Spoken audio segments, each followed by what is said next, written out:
మంచి జీతంతో central government job కోసం చూస్తున్నారా? అయితే ఈ సమాచారం మీకోసమే. చాలా కాలం తర్వాత, అంటే దాదాపు 4 ఏళ్ల తర్వాత నేషనల్ ఫోరెన్సిక్ సైన్సెస్ యూనివర్సిటీ నుంచి ఒక అదిరిపోయే నోటిఫికేషన్ వచ్చింది. దాని డీటెయిల్స్ ఏంటో ఈరోజు చూసేద్దాం. అవును, కరెక్టే. ఈ జాబ్లో జాయిన్ అయితే చాలు, స్టార్టింగ్ శాలరీనే నెలకి 60,000 రూపాయల పైనే ఉంటుంది. ఇది నిజంగా ఒక సూపర్ ప్యాకేజ్ కదా. ఇదేదో మామూలు ప్రభుత్వ ఉద్యోగం కాదండోయ్. ఫోరెన్సిక్ సైన్స్ లాంటి చాలా ఇంపార్టెంట్ డిపార్ట్మెంట్లో, అది కూడా 4 ఏళ్ల లాంగ్ గ్యాప్ తర్వాత వచ్చిన సెంట్రల్ గవర్నమెంట్ అవకాశం ఇది. అందుకే దీనికోసం చాలా మంది వెయిట్ చేస్తున్నారు. అంతేకాదండోయ్, ఈ జాబ్లో ఇంకా చాలా మంచి విషయాలున్నాయి. ఇది పర్మనెంట్ పోస్టులు. ఫ్రెషర్స్ కూడా అప్లై చేసుకోవచ్చు. అంటే ఎక్స్పీరియన్స్ అస్సలు అవసరం లేదు. అన్నింటికన్నా బెస్ట్ పార్ట్ ఏంటంటే ఇంటర్వ్యూనే లేదు, జస్ట్ ఒకే ఒక ఎగ్జామ్తో డైరెక్ట్ రిక్రూట్మెంట్. సరే, ఇప్పుడు ఈ ఆపర్చునిటీ గురించి ఇంకాస్త లోతుగా చూద్దాం.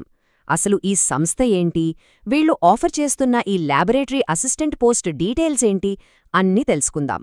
ఈ నోటిఫికేషన్ ఇచ్చింది నేషనల్ ఫోరెన్సిక్ సైన్సెస్ యూనివర్సిటీ, షార్ట్కట్లో NFSU. ఇది మామూలు యూనివర్సిటీ కాదు, డైరెక్ట్గా భారత ప్రభుత్వ హోమ్ మినిస్ట్రీ కింద పనిచేస్తుంది. అంటే ఇదొక నేషనల్ ఇంపార్టెన్స్ ఉన్న సంస్థ. మన దేశ భద్రతకు సంబంధించిన విషయాల్లో దీనిది చాలా కీలకమైన పాత్ర. సో ఇక్కడ జాబ్ దొరికితే కెరియర్కి తిరుగుండదు. సరే, ఈ ల్యాబొరేటరీ అసిస్టెంట్ పోస్ట్కు సంబంధించిన మెయిన్ పాయింట్స్ ఒక్కసారి చూసేద్దాం. ఇది పే లెవెల్ 5 జాబ్, అంటే శాలరీ నెలకు 60,000 పైనే ఉంటుంది. అన్నింటికన్నా ముఖ్యంగా ఎటువంటి ఎక్స్పీరియన్స్ అవసరం లేదు. ఇంకా చెప్పాలంటే సెలక్షన్ ప్రాసెస్ కూడా చాలా సింపుల్. కేవలం ఒకే ఒక్క రిటర్న్ టెస్ట్ ఉంటుంది, అంతే. మరి ఇంత మంచి జాబ్కి ఎవరు అప్లై చేయొచ్చు?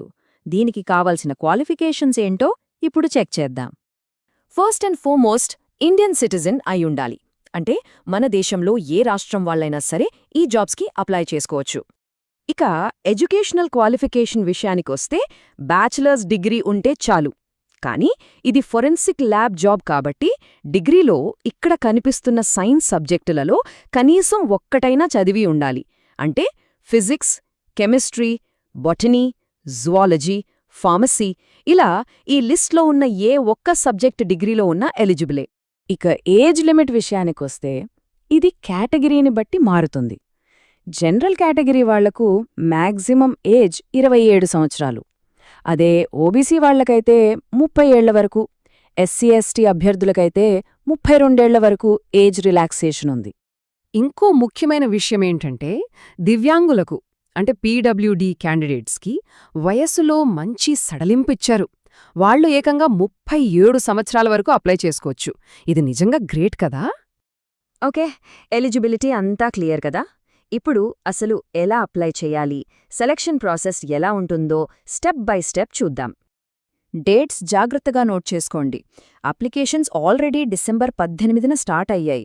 లాస్ట్ డేట్ వచ్చేసి జనవరి 18.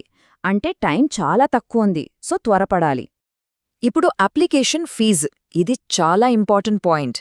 మహిళలందరికీ, అలాగే SC, ST మరియు PWD కేటగిరీల అభ్యర్థులకు ఫీజు అస్సలు లేదు, కంప్లీట్గా ఫ్రీ. కేవలం జనరల్ మరియు ఓబీసీ కేటగిరీకి చెందిన పురుషులు మాత్రమే 500 రూపాయలు ప్లస్ GST కట్టాల్సి ఉంటుంది. మరి ఈ సెలక్షన్ ఎలా ఉంటుంది? ప్రాసెస్ చాలా చాలా సింపుల్. కేవలం ఒకే ఒక్క రిటర్న్ టెస్ట్. ఆ టెస్ట్లో వచ్చిన మార్కుల ఆధారంగానే సెలక్షన్ ఉంటుంది. ఇంటర్వ్యూలు ఆ టెన్షన్ ఏమీ ఉండదు. అప్లై చేసే ప్రాసెస్ కూడా చాలా easy. First official NFSU recruitment పోర్టల్లోకి వెళ్ళండి. అక్కడ ఈమెయిల్, మొబైల్ నంబర్తో ఒక అకౌంట్ క్రియేట్ చేసుకోండి. తర్వాత లాగిన్ అయ్యి అప్లికేషన్ ఫామ్లో పర్సనల్, ఎడ్యుకేషనల్ డీటెయిల్స్ అన్నీ ఫిల్ చేయండి. ఫీజు వర్తిస్తే ఆన్లైన్లో పే చేయండి. చివరగా అంతా ఒకసారి చెక్ చేసుకుని సబ్మిట్ బటన్ నొక్కడమే. మొత్తం ప్రాసెస్ ఆన్లైన్లోనే సింపుల్గా అయిపోతుంది. సరే, ఇప్పటివరకు మనం చూసిన దాంట్లోంచి కీ పాయింట్స్ ఏంటో ఒకసారి ఫాస్ట్గా రీక్యాప్ చేద్దాం. ఓకే, ఫైనల్ చెక్ లిస్ట్ గుర్తుపెట్టుకోండి. Post laboratory assistant, organisation national forensic sciences university, salary స్టార్టింగ్లోనే 60,000 రూపాయలు పైనే, క్వాలిఫికేషన్స్ సంబంధిత డిగ్రీ ఉంటే చాలు, ఎక్స్పీరియన్స్ అవసరం లేదు, సెలక్షన్ ఓన్లీ రిటర్న్ టెస్ట్. అన్నిటికన్నా ముఖ్యంగా లాస్ట్ డేట్ జనవరి 18. ఈ డేట్ అస్సలు మర్చిపోవద్దు.